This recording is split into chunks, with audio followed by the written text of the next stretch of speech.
Buenos días, jóvenes cramerianos, ¿cómo están? El día de hoy vamos a tocar un tema muy importante en el curso de Historia Universal. Vamos a hablar acerca de la Iglesia Católica. Sabemos nosotros que la Iglesia Católica es una de las iglesias que hoy en día cuenta pues con un gran número de creyentes, ¿no? Al igual que también cuenta hoy en día con una influencia bastante importante en la sociedad del siglo XXI. Pero esta influencia no viene de los tiempos modernos, sino el gran poder que la Iglesia Católica habría de tener viene de siglos atrás, corresponden a tiempos de la Edad Media. La Iglesia Católica surge inicialmente dentro del decadente Imperio Romano de Occidente, allá por el siglo IV aproximadamente después de Cristo. Y con el paso del tiempo, tras ser reconocida como una religión oficial y ser constituida pues como ya una iglesia propiamente dicha, es que ésta se va a constituir en la única institución que habría de mantenerse firme a pesar de todos estos sucesos que va a vivir Europa entre los siglos IV y V, que corresponderían pues a los de las invasiones bárbaras. En tiempos de las invasiones bárbaras, en tiempos en los que se iban generando ataques por parte de los germanos, de los godos, de los hunos, contra el Imperio Romano de Occidente, la institución que habría de salir en defensa del Imperio Romano y habría también de buscar una negociación con estos invasores fue justamente la Iglesia Católica. Con el paso del tiempo, los bárbaros terminan cristianizándose, terminan reconociendo la religión católica como una religión oficial y más adelante veremos que ya en la Edad Media la Iglesia Católica pues es una institución todopoderosa, que no solamente va a tener poder en el ámbito religioso, en el ámbito espiritual o ideológico, sino que también va a tener un gran poder económico y poder político, ¿no?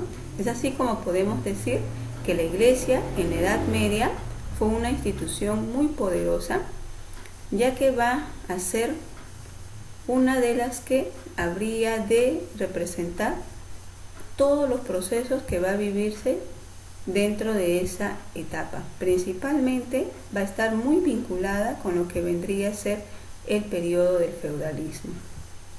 La Iglesia Católica va a tener mucha influencia sobre la sociedad y aunque ya existían por aquel entonces otros credos, como por ejemplo, ¿no?, la religión griega ortodoxa, al igual que también pues la religión musulmana, será la religión católica la que va a primar dentro de Europa en los siglos XI en adelante.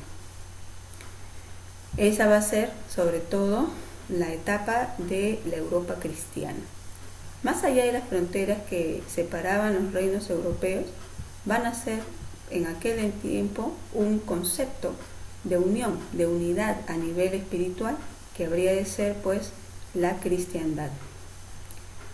Desde entonces el mundo cristiano europeo va a ser muy reconocido, pero el poder de los papas va a ser tal que esto va a desatar también la protesta de parte de otros grupos religiosos en otros sectores, quienes van a optar por separarse del excesivo poder del Papa de Roma y van a establecer pues sus propios sistemas y cánones religiosos, ¿no?, como vendría a ser pues el caso de la ya mencionada Iglesia Ortodoxa. ¿Cuál va a ser el rol que va a desarrollar la Iglesia Católica en la Edad Media? Si nosotros buscamos primero las causas de aquella influencia que va a tener la Iglesia Católica, vamos a ver que una de ellas tiene que ver con la estrecha conexión que va a haber entre la Iglesia y el poder civil. Como habíamos comentado, en tiempos de las invasiones bárbaras habría de ser los representantes de la Iglesia Católica quienes servirían de nexo entre los invasores y los reyes en ese momento. En tiempos del Imperio Carolingio será el Papa Roma quien va a darle reconocimiento a los monarcas de aquel entonces. Así que su presencia en el ámbito civil va a estar pues de manera muy permanente en todo lo correspondiente a la Edad Media. Otra característica importante también sería su gran poder económico y también sus enormes extensiones de territorio.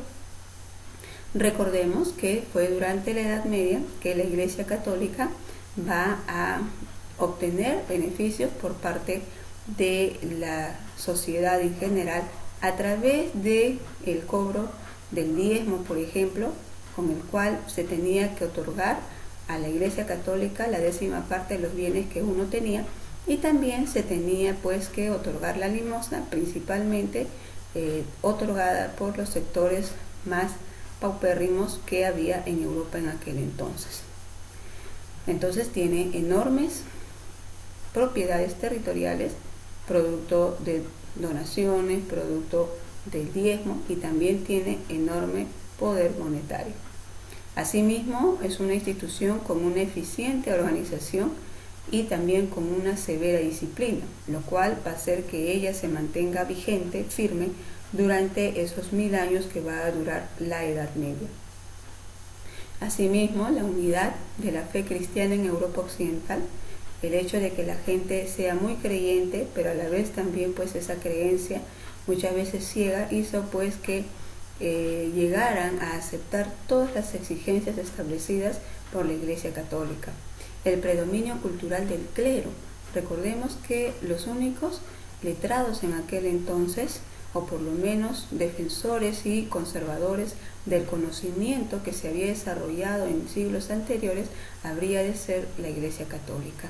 Los conventos, los monasterios de aquella época tenían enormes bibliotecas en donde se guardaba celosamente los trabajos que habían sido escritos en tiempos correspondientes a el Imperio carolingio, el Imperio bizantino, y también pues obras correspondientes a siglos atrás, en épocas del auge de las sociedades esclavistas. ¿Cuáles eran los medios de control que tenía la Iglesia Católica sobre la población en general, inclusive sobre los reyes? Dentro de los medios de control podríamos hablar de la excomunión, que consistía en separar a una persona de la comunidad cristiana. La excomunión era producto de muchas veces una actitud de rechazo de los individuos, incluyendo a reyes, contra los representantes de la Iglesia Católica. Cuando una persona era excomulgada, todos sus bienes eran expropiados, y esta persona pues terminaba muchas veces mendigando para poder sobrevivir. Hubieron reyes que pasaron esta situación de excomunión por el simple hecho de no aceptar la superioridad política del Papa de Roma. Tras su excomunión tuvieron que hacer una larga caminata, un largo recorrido hasta llegar a Roma, desde algún lugar del territorio de Europa continental, pidiendo el perdón y pidiendo la benevolencia del Papa de Roma.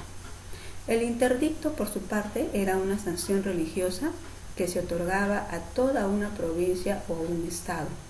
Y la Inquisición pues era un tribunal de justicia que se encargaba de combatir a las herejías de esa época.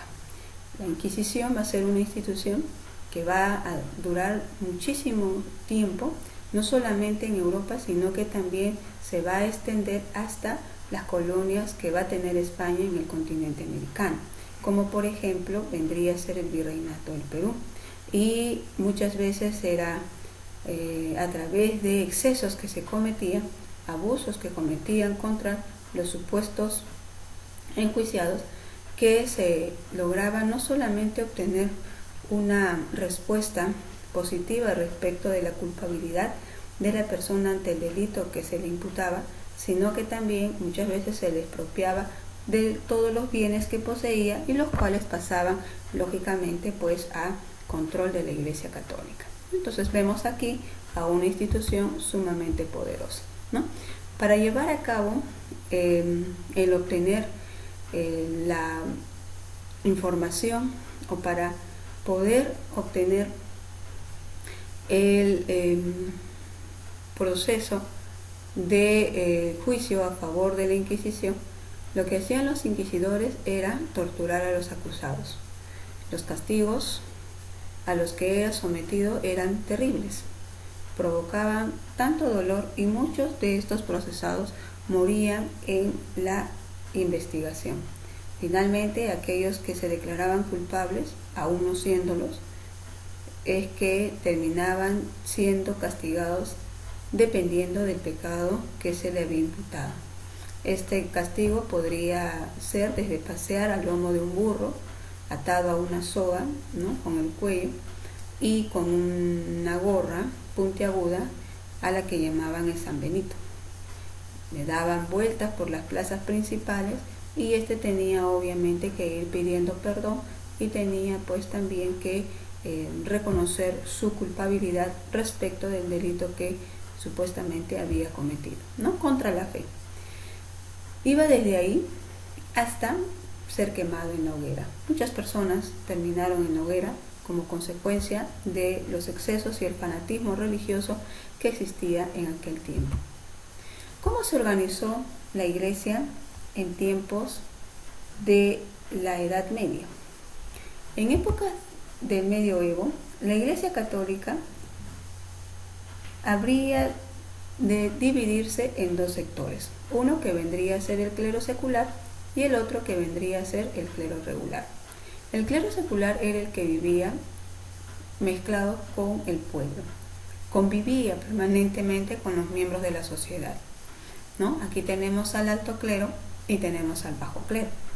Dentro del alto clero estarían lógicamente las máximas autoridades o representantes de la Iglesia Católica, como sería el Papa, los arzobispos y los obispos, y el bajo clero, que estaría conformado por los párrocos y los sacerdotes. ¿Cómo era la forma como ellos se establecían relacionándose con los laicos? Si hablamos de su organización territorial, vemos pues que ellos habitaban en parroquias, que eran pequeños distritos, diócesis, que eran la unión de parroquias, y arquidiócesis, que serían la unión de las diócesis. Por otro lado tenemos al clero regular. El clero regular vivía aislado del mundo, vivía en los monasterios, en conventos, regidos por un abad, y seguían reglas muy drásticas, muy específicas, como por ejemplo estaba pues el ayunar, estaba pues el de mantenerse totalmente célibe y alejado de cualquier tipo de tentación que pudiese encontrar en la sociedad mundana. Una de las primeras órdenes religiosas que se va a crear en aquel tiempo sería la orden benedictina, que habría de ser creada por Benito de Nursia, cuyo lema era ora et labora, que sería algo así como ora, pero también obra, ¿no?, cosa que muchas veces no se da, ¿no? Otra característica importante que nosotros vamos a resaltar respecto de la Iglesia Católica es que en tiempos en los que ella tenía bastante poder, habría de enfrentar conflictos externos muy fuertes, como por ejemplo sería el cisma de Oriente del año 1054, en la cual se produce el enfrentamiento entre el obispo de Bizancio Miguel Cerulario y el Papa León IX. Esto ocurrió a raíz de que el Papa de Roma exigía que el emperador de Bizancio reconociera la superioridad de la autoridad católica respecto del poder político, cosa que no fue aceptado dentro del Imperio Bizantino, y es por eso que la autoridad máxima de la Iglesia en este sector, que vendría a ser Miguel Cerulario, decide romper con la Iglesia Católica, con la cual habría de crearse la famosa Iglesia griega ortodoxa, que todavía pues existe en la actualidad. Asimismo también se produce la querella y las investiduras entre el año 1073 y el año 1122, a través del cual se va a producir un enfrentamiento entre el emperador del Sacro Imperio Romano Germánico, que era Enrique IV, y el Papa Gregorio VII, por el nombramiento de las autoridades eclesiásticas, en este caso de los obispos, ¿no? Con lo cual Mides va a terminar a través de la firma del Concordato de Worms, dándole, por supuesto, legitimidad, reconocimiento a la Iglesia Católica. Y el cisma de Occidente, que se va a dar entre 1378 y 1417, en la cual el rey Felipe IV usurpó la autoridad papal, nombrando un papa en Francia, que habría de residir en Aviñón. La Iglesia Católica, por su parte, va a reaccionar eligiendo un papa en Roma. Es decir, va a haber un momento en el cual Europa Occidental va a tener dos papas. Uno que habitaba en Aviñón, Francia, y el otro que estaba gobernando, dirigiendo la Iglesia desde Roma. Esto va a durar algunos años hasta que finalmente el conflicto va a llegar a su fin con la firma del Concilio de Constanza en el año de 1417, a través del cual se reconoce la autoridad de la Iglesia de Roma. Entonces, la Iglesia Católica habría de enfrentar muchísimas dificultades a lo largo de su historia para que de esa forma pudiese mantener su poder. Uno de los hechos importantes en donde la Iglesia Católica va a mostrar su gran influencia sobre la sociedad sería la Guerra de las Cruzadas. Esta Guerra de las Cruzadas se va a producir a finales del siglo XI y va a ser convocada nada más y nada menos por el máximo representante de la Iglesia Católica, que en ese entonces era Urbano II, quien a pedido de la nobleza y supuestamente en nombre de Dios es que va a empujar a la sociedad en general de Europa Occidental a luchar en contra de los enemigos que ellos consideraban eran en ese entonces los turcos musulmanes.